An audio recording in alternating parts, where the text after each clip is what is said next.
الحمدللہ رب العالمین والعاقبۃ للمتقین والصلاة والسلام علی سید الانبیاء والمرسلین اما بعد فاعوذ باللہ من الشیطان الرجیم بسم اللہ الرحمن الرحیم اللہم صلی علی سیدنا شفیعنا مولانا محمد معدن الجود والکرم الصلاة والسلام علیک یا خاتم النبیین صلی اللہ تعالی علیہ وآلہ وسلم۔ آج کی تاریخ 7 ستمبر 2022 ہے اور آج کی تاریخ یعنی 7 ستمبر پاکستان کے آئین اور پاکستان کی تاریخ میں ایک بہت بڑی حیثیت رکھتی ہے۔ 7 ستمبر 1974 کانسٹیٹیوشن آف پاکستان، آئین پاکستان میں ایک سنہری باب کی حیثیت رکھتی ہے۔ یقیناً اس وقت کے علماء اہل سنت نے، علماء جید جو اس وقت میں کاملین تھے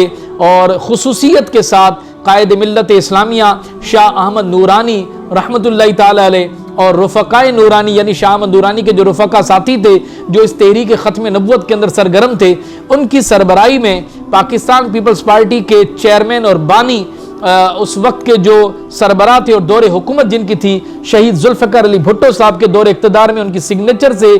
دنیا کی بدترین کافر قوم یعنی قادیانی کو سرکاری سطح پر کافر قرار دیا گیا تھا، اور آج یہ اللہ کی طرف سے جو نعمت عطا ہوئی اس کی یاد میں یہ تاریخ 7 ستمبر عاشقان رسول ہر سال جو ہے الحمدللہ پاکستان میں بڑے جوش و خروش کے ساتھ اور حدود شرع میں رہ کر مناتے اور منانی بھی چاہیے، تاکہ آپ کی آنے والی نسلوں کو خبر ہو کہ پاکستان کے دیگر جس طرح سے اہمیت کے دن ہیں اسی طرح سے یہ تاریخ بھی کسی خاص اہمیت کی حامل ہے۔ اور افسوس کے ساتھ کہنا پڑتا ہے کہ سیاستدان حکمران پارلیمنٹ کے اندر جب تقریر کرتے دکھائی دیتے ہیں تو دعوی عشق رسول اس طرح سے کرتے ہیں کہ ان سے گویا کہ کوئی بڑا کوئی عاشق رسول نہ ہوگا، لیکن آج کی 7 ستمبر کی تاریخ اگر انہوں نے یوم تحفظ ختم نبوت کو منایا ہے تو ان کے ٹویٹ اٹھا کر چیک کر لیں۔ ٹویٹر پہ اگر آپ جائیں گے تو ایک دوسرے کی پگڑیاں اچھالنے کے لیے یہ کوئی کسر چھوڑتے نہیں ہیں، لیکن افسوس کے ساتھ کہنا پڑتا ہے کہ 7 ستمبر یوم تحفظ ختم نبوت کے حوالے سے ان کا ٹویٹ جو ہے نا ڈھونڈنے سے بھی نہیں ملتا۔ اور میں پاکستان پیپلز پارٹی کی مکمل جتنے بھی لیڈران ہیں اس وقت میں اور خصوصیت کے ساتھ جو ان کے چیئرمین بلاول بھٹو زرداری صاحب ہیں، ان سے گزارش کروں گا کہ بندوں کو اپنے نانا، اپنے دادا اور آبا و اجداد کے کارناموں پر فخر کرنا چاہیے، تو آپ کو بھی چاہیے کہ آپ اپنے نانا شہید ذوالفقار علی بھٹو کے اس عظیم کارنامے پر فخر محسوس کیجئے، اور جس طرح سے پاکستان پیپلز پارٹی کے یوم تاسیس اور دیگر ایام منائے جاتے ہیں اس طرح سے ان کے دور اقتدار میں اس طرح کا عظیم کام ہوا، تو اس عظیم کام کو، عظیم دن کو آپ سرکاری سطح پر منایا کریں۔ آپ اس طرح کا ٹویٹ دیں گے تو یقیناً لوگوں کو معلوم ہوگا کہ آپ کو آپ کے نانا کے اس کارنامے پر فخر ہے، اور فخر ہونا چاہیے کہ ہر مسلمان اس بات پر فخر کرے گا کہ جب بھی کوئی اس کے نبی کی گستاخی کرے تو گستاخ نبی کو اسی انداز میں جواب دینا چاہیے جہاں سے سرکاری سطح پر ہو یا غیر سرکاری سطح پر جہاں سے تعاقب ممکن ہو، ایک مسلمان کا فرض عین بنتا ہے کہ اس کا تعاقب لازمی طور پر کرے۔ پاکستان کے قانون کے مطابق قادیانی کافر ہیں، شرعی طور پر ویسے ہی ہیں لیکن قانونی حیثیت کے مطابق بھی قادیانی کافر ہیں۔ یہ قادیانی دنیا کے بدترین قوم اس لیے ہیں کہ یہ نبی کریم رؤوف الرحیم صلی اللہ تعالی علیہ وآلہ وسلم کے گستاخ ہیں، ان کی ختم نبوت کے منکر ہیں۔ انگریزوں نے جب ایشیا کے اندر قدم رکھا تو سب سے پہلے انہوں نے دیکھا کہ مسلمانوں کے دل سے عشق مصطفیٰ کیسے نکالا جائے، مسلمانوں کو کس طرح سے توڑا جائے، تو بھارت کے صوبہ پنجاب کے ضلع گرداسپور سے ایک دھتورے کا پودا جن کا بیج جو بو کر اور ایک درخت کی مانند جو نے اس کو تیار کیا، میری مراد مرزا غلام احمد قادیانی ملعون ہے کہ اسے انہوں نے تربیت دی، اور یہ فتنہ بڑھتے بڑھتے پورے پاکستان اور ایشیا میں جب پھیلنے لگا اور جو دھتورے کا درخت کھاتا ہے وہ پاگل ہو جاتا ہے، اسی طرح سے جو مرزا غلام احمد قادیانی کو مانتا ہے وہ دائرہ اسلام سے خارج ہو جاتا ہے، کیونکہ یہ ختم نبوت کا معاملہ ہے کہ نبی کریم رؤوف الرحیم صلی اللہ تعالی علیہ وآلہ وسلم کے دور اقدس میں بھی ختم نبوت کا منکر مسلمہ کذاب جب جھوٹا دعوی نبوت کیا تو اس وقت میں سب سے پہلے جو تعاقب کرنے والے تھے اس تحریک ختم نبوت چلانے والی شخصیت تھی وہ حضرت خلیفہ اول سیدنا صدیق اکبر رضی اللہ تعالیٰ عنہ تھے، اور جنگ یمامہ ایک تاریخ کا حصہ ہے کہ جس کے اندر کئی صحابہ کرام 1200 کے قریب شہید ہوئے اور 700 جس میں حفاظ